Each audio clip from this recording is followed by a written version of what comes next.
o capítulo 1 do Apocalipse. Aleluia. Você que está na rede social também, nós estamos fazendo aquela bateria de estudo da palavra em Apocalipse, capítulo 1, e eu creio que é algo inusitado em todo o Brasil. Em todo o Brasil.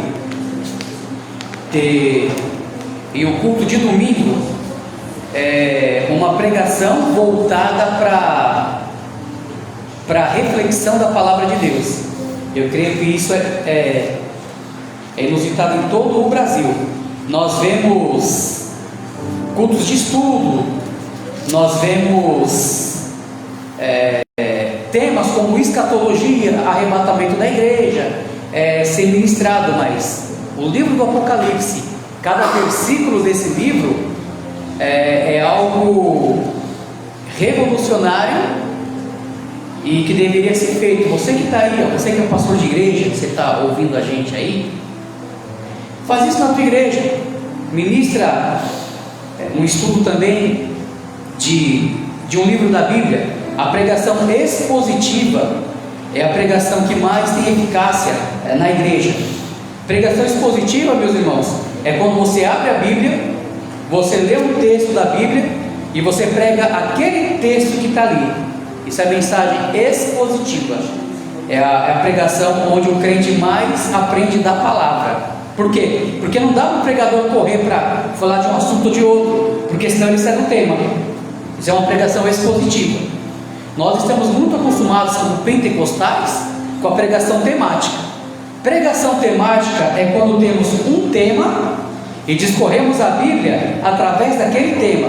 Vamos pegar personagens da Bíblia, acontecimentos da Bíblia que vão se encaixar com aquele tema proposto. Isso é uma pregação temática. Mas a pregação expositiva é aquela que mais exige do ensinador, do pregador, conhecimento bíblico.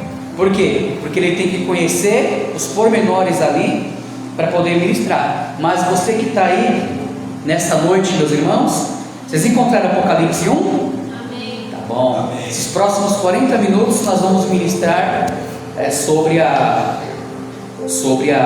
questão aqui, tá bom? Passando para o pastor presidente, para a igreja, para os irmãos que estão aí ao vivo também. Pode ser que nem todos os domingos a gente ministre o Apocalipse, tudo bem? Nossa igreja ela tem a liberdade do Espírito Santo trabalhar, e quando o Espírito Santo dizer para o pastor presidente, hoje é você que prega, ele vai pregar, não tem problema, depois a gente volta para o Apocalipse. Ou algum dos obreiros, tem aqui o pastor Almir, nossos outros pastores aqui também, hoje o pastor tal vai pregar, ele vai pregar, e está tudo bem. Hoje a missionária fulana de tal vai trazer a palavra, a diaconisa, não tem problema. Na semana seguinte a gente volta para o Apocalipse. O importante é que a gente está numa bateria expositiva, tá bom, meus irmãos? Glórias a Deus. Amém, pastor presidente? Amém, igreja? Amém. Glória a Deus. O que adianta? O pastor vem para mim e fala, irmão, hoje eu estou sentindo o pastor Domingos que vai pregar a palavra. Eu já falei com ele já preparou, ele vai pregar. Aí eu vou ficar empurrado. Não, porque era eu que vou trazer estudo. Aí eu venho e trago estudo, não sai nada. Sabe por quê? Porque não era a vontade de Deus. Amém, meus irmãos? Então fica esse aviso para a igreja. Irmão Marcos Antônio, Deus te abençoe na rede social. Então fica aí, tá? Pode ser que algum domingo ou outro a gente não pregue, porque a igreja ela é movida pelo Espírito, e aí Deus quer que outra pessoa traga uma outra palavra, será feito e está tudo bem. Glórias a Deus. Lembrando os irmãos, está aqui amanhã, segunda-feira, a gente volta para o nosso seminário teológico aqui na igreja, dia 19 de fevereiro. Nós voltamos com o ano letivo de 2024 do estudo da palavra de Deus. Você que quer aprofundar mais, cavar mais fundo o poço do estudo da palavra, você precisa se especializar na teologia. A teologia é a ciência do cristão. Assim como o dentista precisa estudar para ser cirurgião, o advogado precisa estudar direito, O pregador, a pregadora, ele precisa estudar a teologia, que é a ciência bíblica. Ciência é conhecimento, que é o conhecimento da palavra de Deus.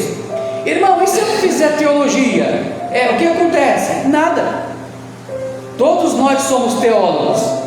Um teólogo nada mais é do que aquele que lê a palavra de Deus e pesquisa ela. É um teólogo, é um estudante. A diferença é que o teólogo formal, a teologia, ela divide os estudos da Bíblia por temas. Então, cada disciplina é um tema específico da Bíblia.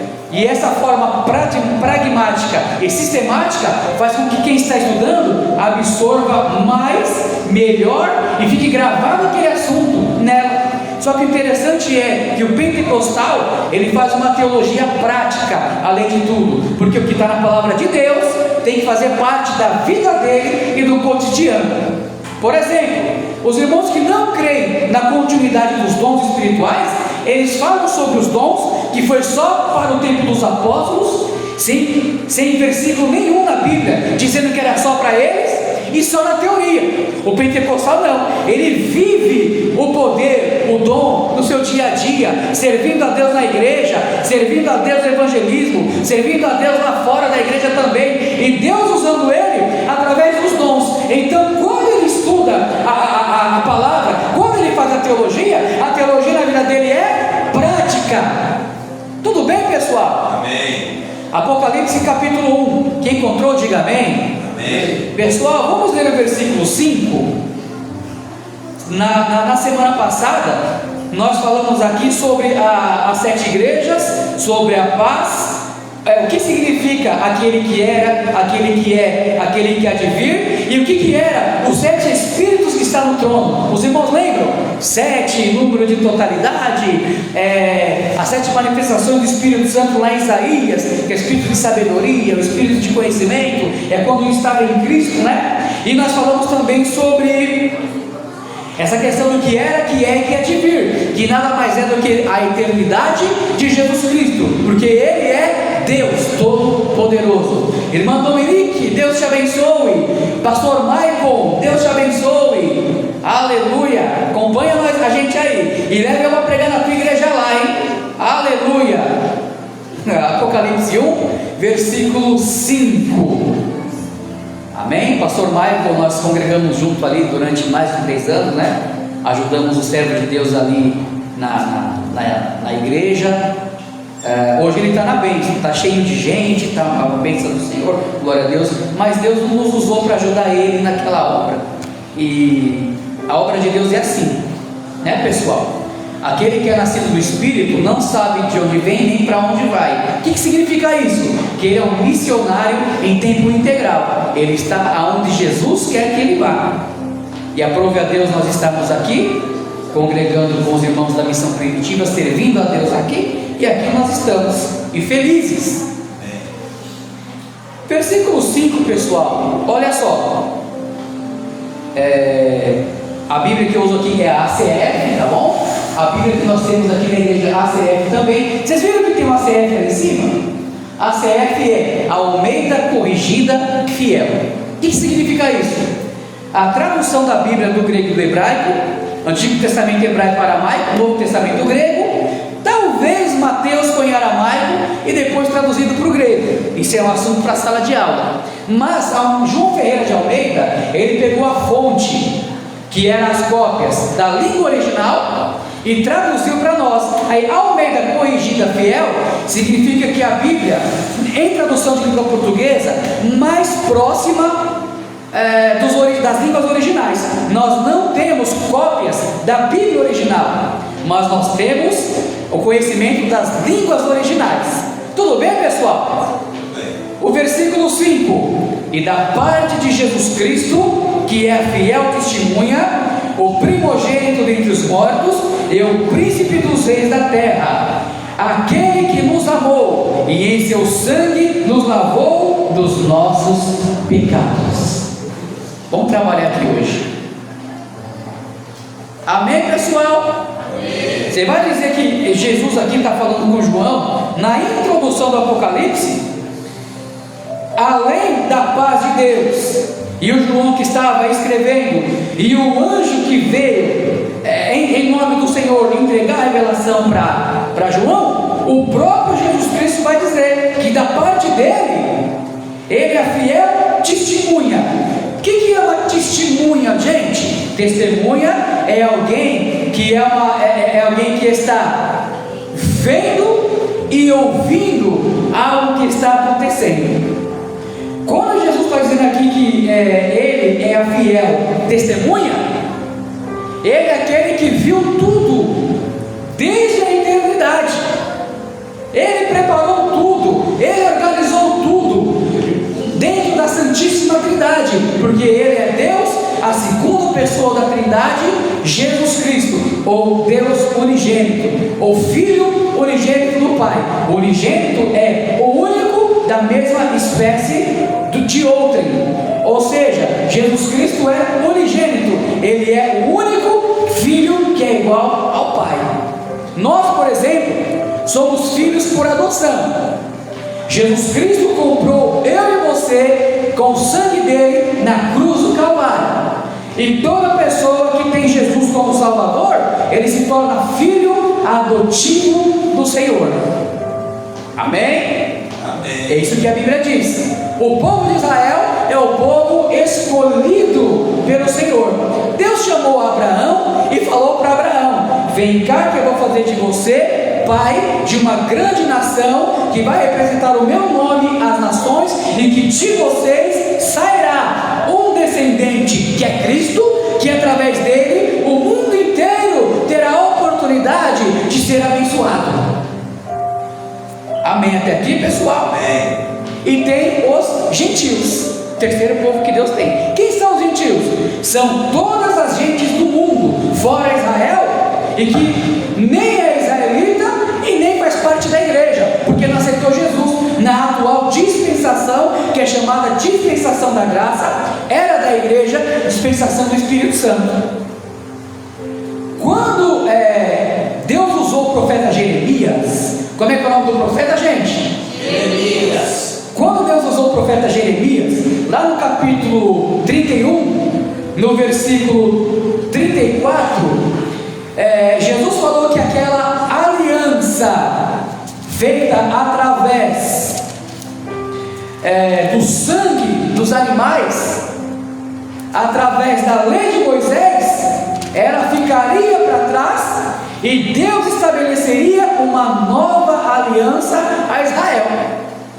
Sabe como é que seria essa nova aliança? Agora não é mais por sangue de bodes e animais que representavam aquele que haveria de vir, o Messias, que João Batista falou que é o Cordeiro de Deus, que tira o pecado do mundo. A partir dali seria formada uma nova aliança, através de quem então? Não na lei de Moisés, mas uma lei colocada no coração. Que lei é essa? É a nova aliança. E em Mateus 26 e 1 Coríntios 11, quando Paulo vai falar, quando Mateus vai escrever de Jesus, ele vai falar o que? Esta nova aliança é no meu sangue, fazei isso em memória de mim. Então a nova aliança, lá dita para Jeremias, que todo o povo de Israel seria beneficiado, seria detentor daquela promessa, é através agora de quem? De Jesus Cristo. Mas hoje, na era da igreja, se um judeu aceita Jesus Cristo, ele se torna agora igreja. Se um gentil aceita Jesus Cristo, ele se torna igreja. Quem é a igreja? É um povo não revelado no Antigo Testamento, mas que é um ajuntamento de judeus e de gentios formando um só corpo. Sabe que corpo é esse? Esse é o corpo de Cristo. Se você acredita, dê glória a Deus nesta noite. Aleluia! Glória a Deus. Então o que acontece com a igreja? Jesus veio para os seus, mas os seus não o receberam. João 1,12. Ele veio pregar, já é chegar no reino de Deus para o israelita. O israelita não quis. Jesus falou: esse reino será tirado e vos será dado a um outro povo que vai dar fruto. A oferta do reino, que é o reino messiânico,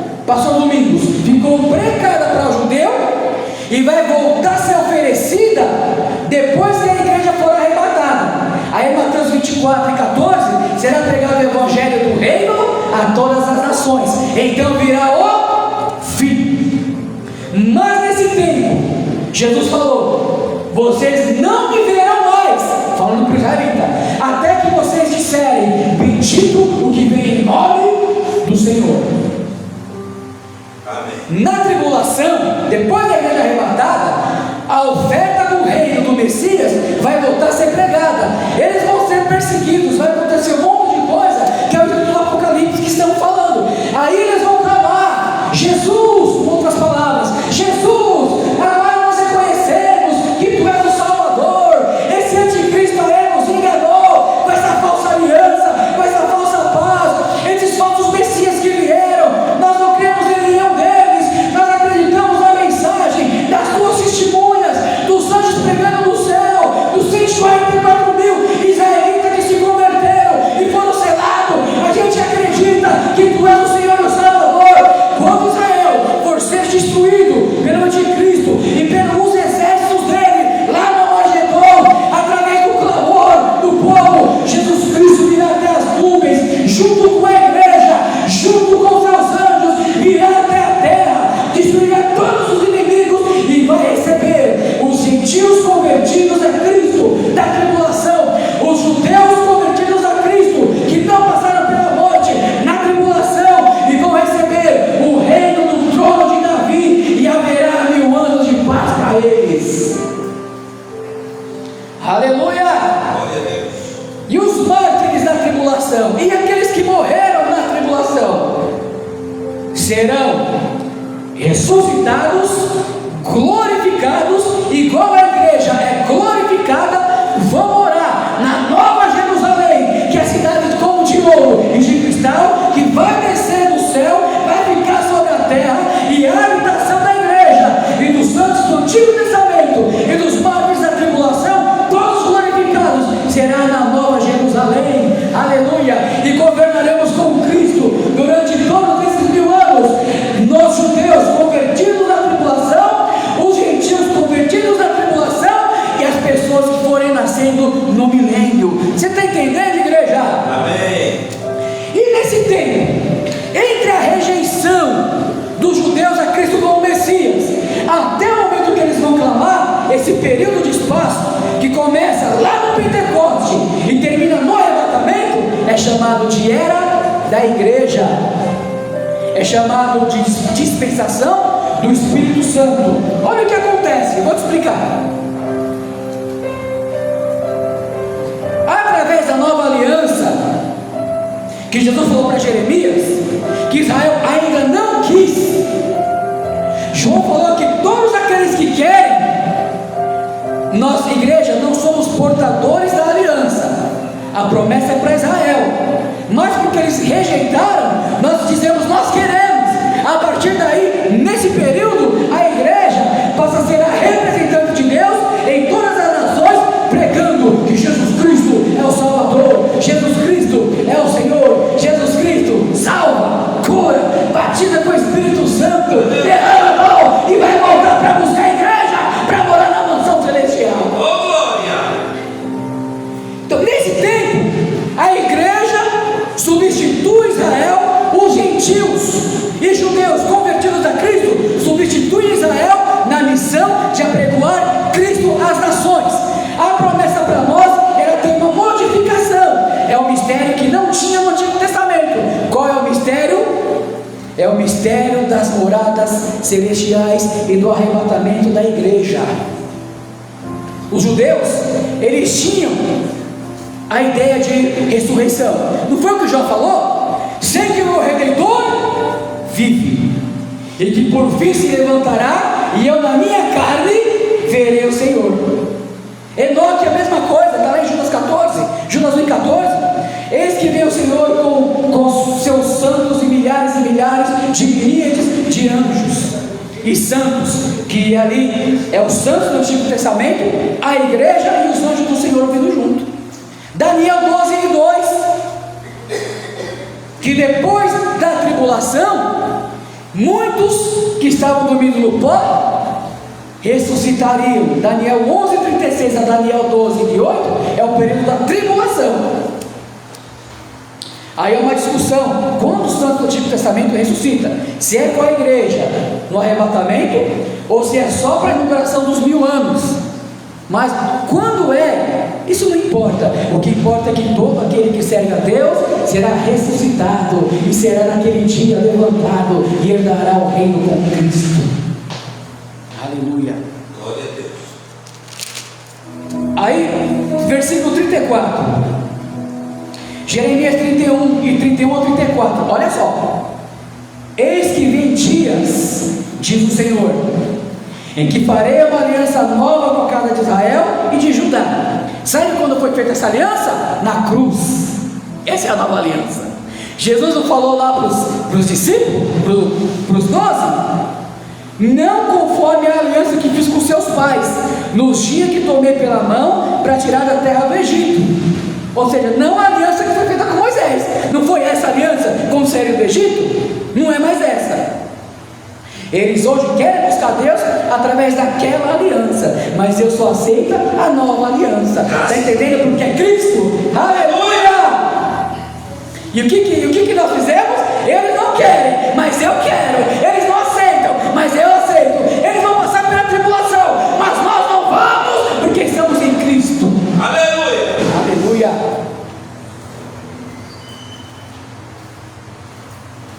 Para tirar da terra do Egito, porque eles invalidaram a minha aliança, apesar de eu as ver desposado, diz o Senhor. Ou seja, a rebeldia de Israel invalidou a aliança mosaica. Não é a aliança que era errada, nem a aliança que era ruim. Paulo fala isso muito lá em Gálatas, né? Mas era eles que tinham o problema de não obedecer a aliança. Porque o Espírito Santo, em todas as épocas das 7 dispensações, ele sempre envia a graça suficiente para que todo homem e mulher tenha condições de servir a Deus. O pastor presidente falou aqui na última semana, eu gravei, não é obrigação da igreja seguir o que está aqui. Salomão falou que é obrigação de todo homem. Quando foi, pastor presidente? É de todo homem.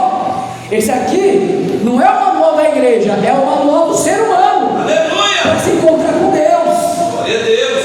Você que está me ouvindo na live aí, o único caminho é Cristo Jesus. Amém. Não se iluda. Amém. Amém, igreja? Amém.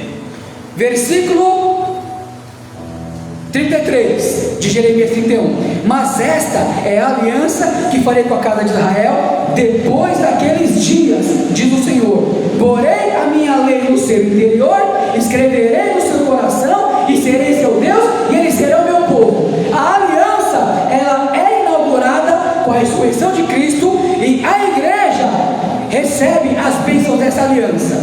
Mas Israel só vai aceitar depois daqueles dias. Que dias? Os dias da tribulação. Você está entendendo como tudo se encaixa, irmãos? Amém, irmão Tiago? Amém. Músico também é obreiro. Oh, glória! Aleluia! Olha só. Porei a minha lei no seu interior e escreverei no seu coração. Eu serei seu Deus e eles serão meu povo. Nessa nova aliança, Deus vai colocar essa aliança dentro do coração deles. Aleluia! Enquanto eles rejeitarem e não quiserem a aliança, a igreja aceitou e recebeu. Sabe como que é essa aliança? Ela entra no coração do crente, no coração dele, através do Espírito Santo que habita em nós. E ele prometeu que um dia o Espírito Santo, está lá em Joel 2, né? Seria derramado sobre toda a carne. Toda a carne, todos os seres humanos da terra, um dia hão de receber o Espírito Santo quando o Messias vier. Quando teve Pentecoste, Jesus vai dizer: isso é o que foi dito pelo profeta Joel. O que Joel falou? Joel falou que o Espírito Santo seria derramado sobre toda a carne. Só que olha a diferença de quando Pedro ele interpreta a palavra de Joel. Joel vai dizer dizer: derramarei o meu Espírito Santo. Irmão Júnior, o meu pintor de guitarra, Deus te abençoe, irmão. Irmã Cleonice Oliveira, paz do Senhor. Fiquem na live aí bonitinho, não saiam não. Oh, glória. Igreja, quem está entendendo diz amém. Amém. Então, essa nova aliança é a aliança do sangue de Cristo. E lá em Joel 2, quando cai o Pentecoste, os discípulos é batizado no Espírito Santo, Pedro cheio do Espírito Santo, isso foi o que foi dito pelo profeta Joel, que nos últimos dias derramarei do meu Espírito Santo. Você vê, ele não falou que estava se cumprindo a promessa de Joel, porque a promessa de Joel vai se cumprir nos israelitas, e através dos israelitas, todos os gentios. É uma profecia para o milênio. Você está entendendo, gente? É uma profecia para o milênio, porque o Antigo Testamento é diretamente aquele povo específico, o povo israelita, e os gentios de carona recebem a bênção porque eles creem nas mesmas promessas que é dada para Israel. Aí Pedro vai dizer, parafraseando: do mesmo jeito que vai acontecer quando o Messias vier, parecido com o que vai acontecer lá, o Espírito Santo vai ser derramado em todos vocês, vai tirar o coração de pedra e colocar o coração de carne. Ezequiel 37, vai colocar o Espírito, vai colocar a carne, osso com osso, vai se abrir as tumbas e vai se levantar, e vocês terão o Espírito Santo, do mesmo jeito que vai acontecer com Israel lá, agora começa a acontecer com a igreja, porque recebe a mensagem através da nova aliança. Aleluia. Não cumpre na igreja a promessa para Israel, não cumpre, mas a igreja é portadora das bênçãos, porque recebe pela fé as mesmas promessas feitas a ele. Aleluia. Vocês estão entendendo, gente? Amém. Aí Pedro vai dizer, Joel disse: o meu Espírito Santo, porque todo mundo vai receber naquele período. No Pentecostes, Pedro falou do meu. Por que do? Porque não é toda a carne que recebe, só recebe quem aceita Jesus. Aleluia. E não é exatamente igual o que eles vão receber, porque dentro dos 9 dons espirituais não está falando sobre ter visões e ter sonhos. Os 9 dons dados à igreja como arma de guerra, de evangelismo, para pregar Cristo, não são as mesmas armas e ferramentas que será dado para Israel. Para eles fala de sonho e de visões, para a igreja não. Apesar de ser o mesmo Espírito Santo, apesar de vir habitar naquele que crê, nós recebemos manifestações diferentes de dom, que é variedade de língua estranha, interpretação de língua, sabedoria, o dom da ciência, discernimento de espírito, dom da sabedoria e todos os outros relatados em 1 Coríntios 12. Então vocês entenderam a semelhança e a diferença? E por que a igreja tem recebido dessa poderosa bênção da promessa que Israel rejeitou? Jesus, quando se encontra com uma mulher Ciro-fenícia, aquele pequeno diálogo tem uma grande lição para desvendar os mistérios do reino. Senhor, a minha filha está terrivelmente enferma.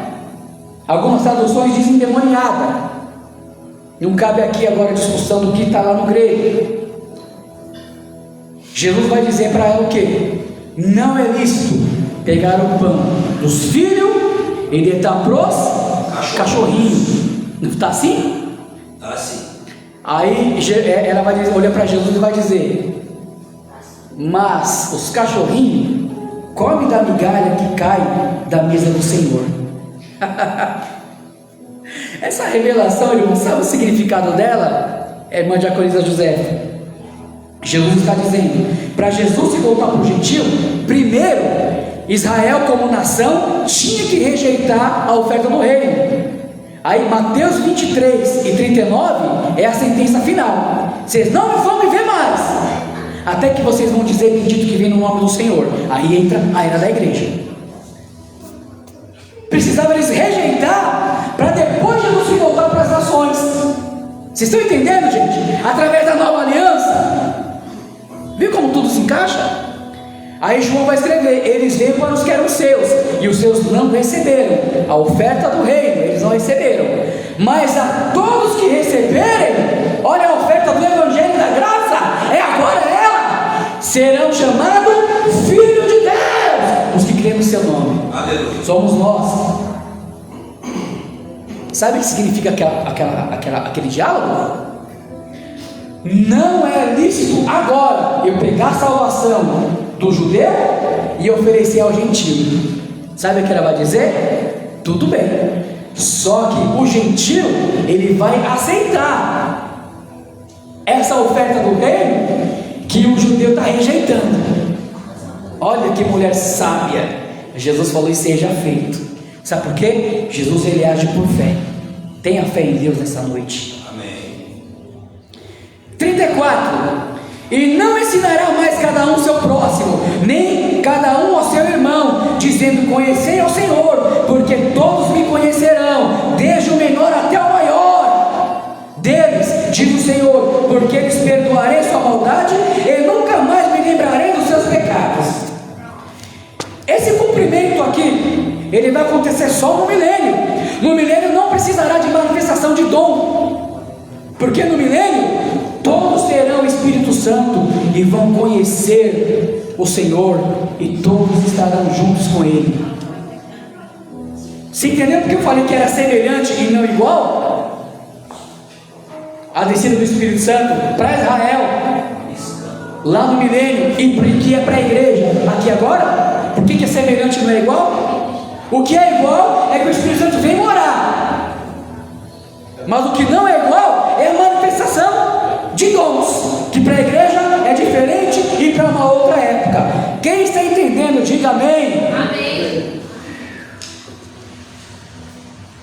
Glória a Deus. Pastor Domingos, que oração, por favor? 19:57. Tá bom, estamos quase lá. Pessoal, voltando lá para o Apocalipse, abre lá. Ele vai dizer então aqui que ele é a fiel testemunha, ou seja, ele é quem fez todas as coisas, isso que é fiel testemunha. E aí, o primogênito dentre os mortos, o príncipe dos reis da terra, que nos amou, em seu sangue nos lavou de nossos pecados. Não é assim que está lá? Olha lá então. O primogênito dentre os mortos. O que significa isso? Jesus como primogênito dentre os mortos.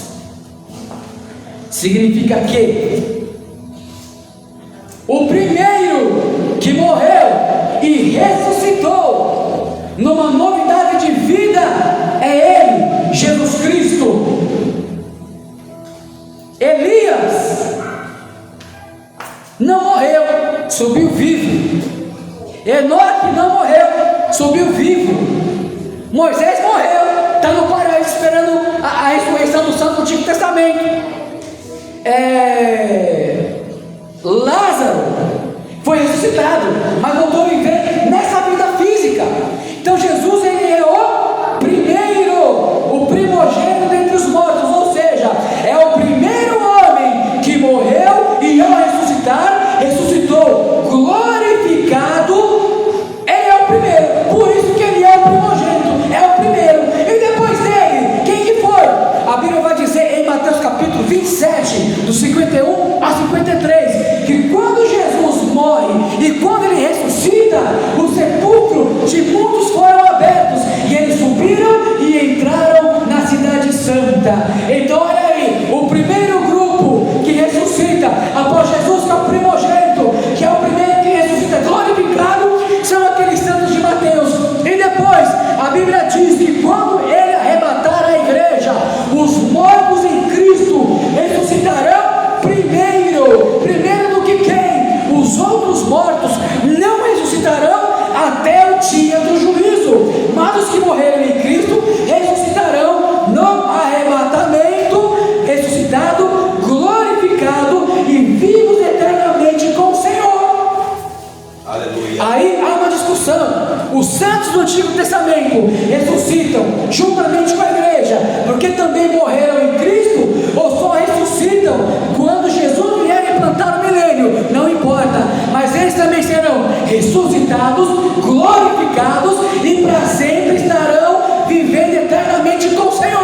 Quem é o outro grupo? Os mártires da tribulação também vão morrer na tribulação. Quando Jesus Cristo vier para derrotar seus inimigos e implantar seu reino, todos eles, está em Apocalipse 7, serão ressuscitados, glorificados e também estarão para sempre com o Senhor. Agora Jesus, por que ele é o primogênito de entre os mortos? Ele não é primogênito dos mortos, porque aqui é uma morte seletiva, de entre os mortos. De entre os mortos serão ressuscitados primeiro os israelitas fiéis, a igreja fiel, e representando todos os reis, o primeiro que ressurge é Jesus Cristo, o Todo-Poderoso, o Rei dos Reis e o Senhor dos Senhores. Aleluia! Aleluia! Glória a Deus! A gente procura aí com o freio de mão puxado, irmão, mas tem hora que não tem jeito, hein? Missionária Cidinha, Deus te abençoe, serva de Deus, está cultuando, está lá e cultuando conosco. Aleluia! Tudo bem até aqui sobre primogênito dos mortos, pessoal, amém? Primogênito de entre os mortos, amém? Porque entre os mortos é a seleção de que dos mortos primeiro é só os servos de Deus, os outros é só no dia do juízo, e chegar lá o nome deles não está no livro da vida, lago de fogo. Vocês estão entendendo? Vamos lá. Primogênito de entre os mortos, já entendemos o que é.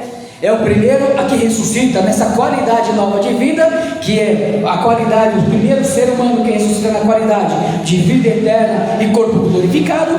Porque primogênito, se é o primogênito, é porque tem outros. O unigênito é o único, primogênito é o primeiro da Gênesis. Então depois vem nós.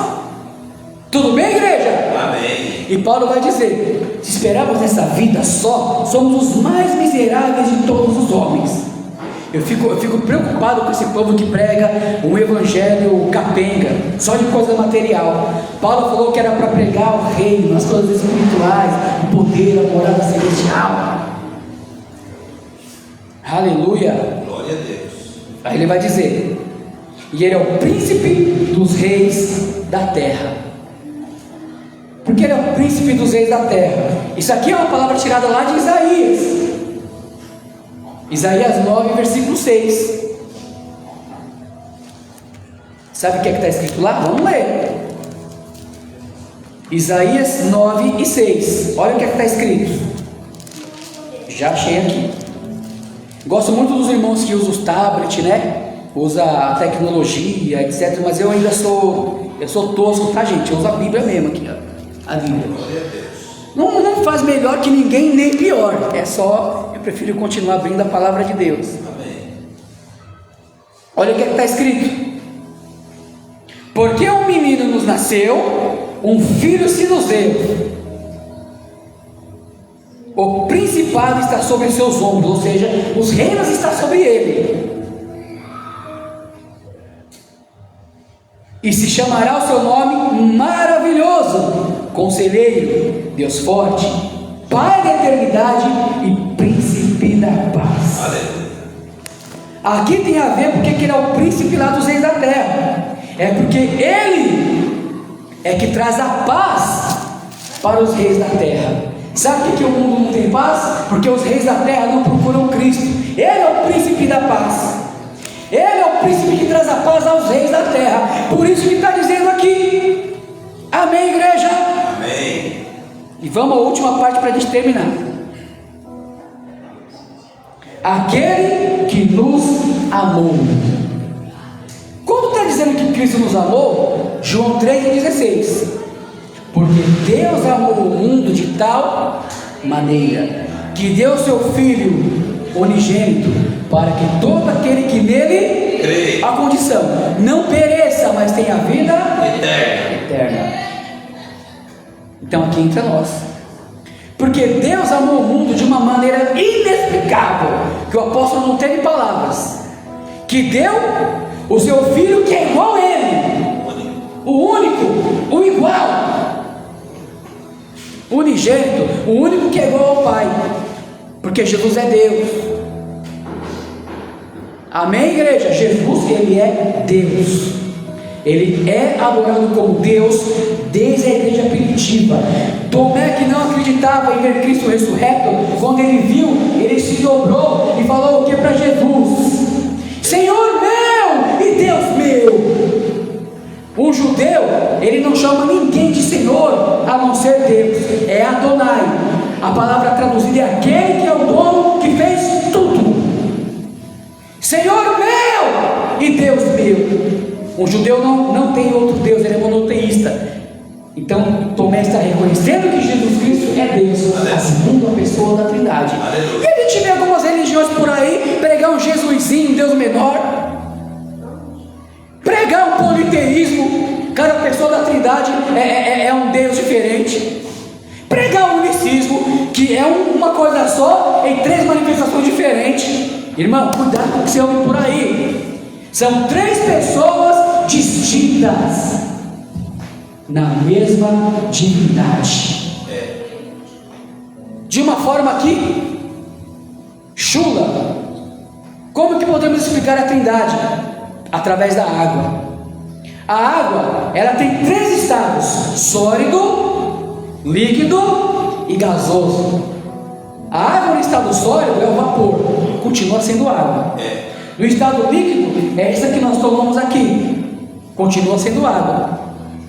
E no estado sólido é o gelo, continua sendo água. Assim é a Trindade.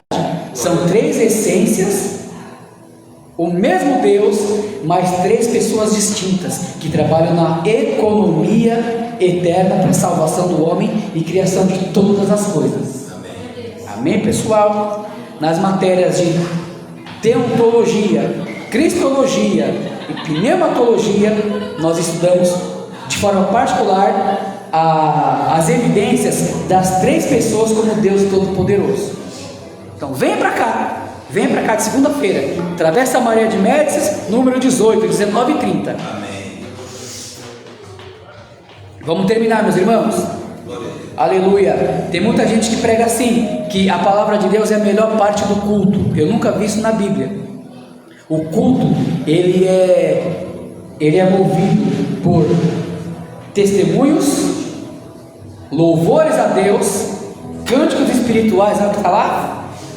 Salmodiar ao Senhor, e a pregação e o ensino da palavra. A pregação, o estudo bíblico, ele é uma situação que faz parte do culto, não é a única parte do culto.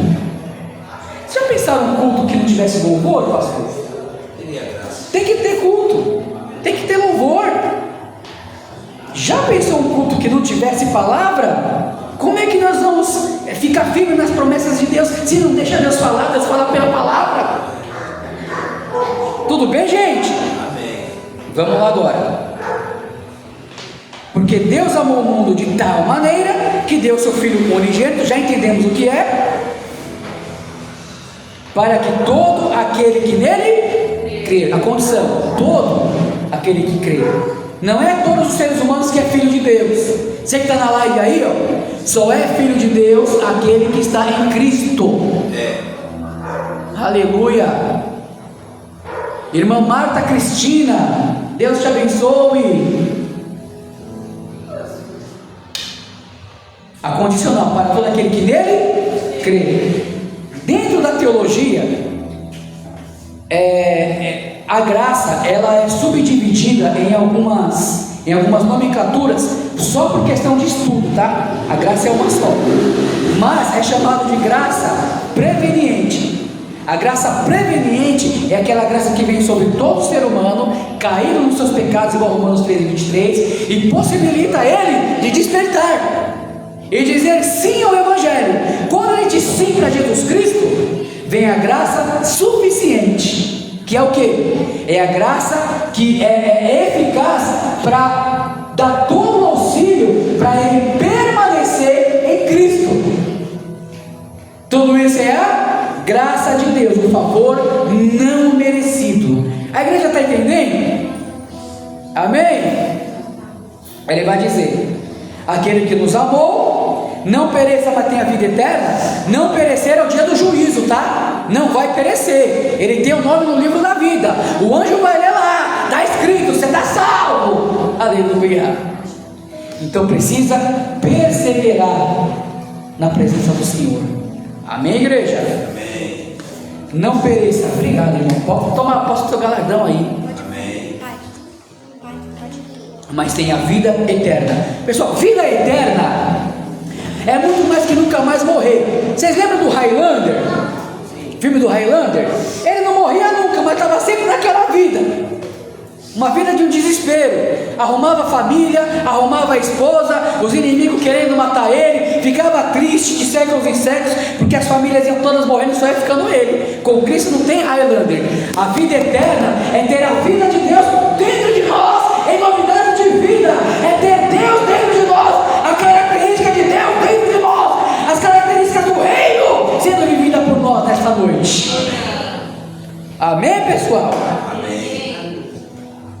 E em seu sangue nos lavou de nossos pecados. Vamos parar aqui por hoje. Em seu sangue lavou de nossos pecados. O escritor aos Hebreus vai dizer assim: que a salvação nunca foi dada por sangue de bodes ou qualquer animal. Aquilo cobria o pecado dos homens para Deus não os fulminar, porque aquilo estava representando o Messias que viria. Quando o Messias veio, todos aqueles pecados cobertos, pastor, todos foram retirados. Agora eles foram aceitos em Deus. E aí, com a igreja é a mesma coisa. Através de Cristo, não é sangue coberto, mas não é pecado coberto, mas o pecado é perdoado. Aí lá em Hebreus 11, ele ainda vai dizer: eles do Antigo Testamento, que só tinham o pecado coberto, não seriam aperfeiçoados sem nós. Ou seja, junta eles conosco, o grande povo de Deus. O povo de Deus é um só. São várias categorias de salvo, mas é um só povo, o povo de Deus. E toda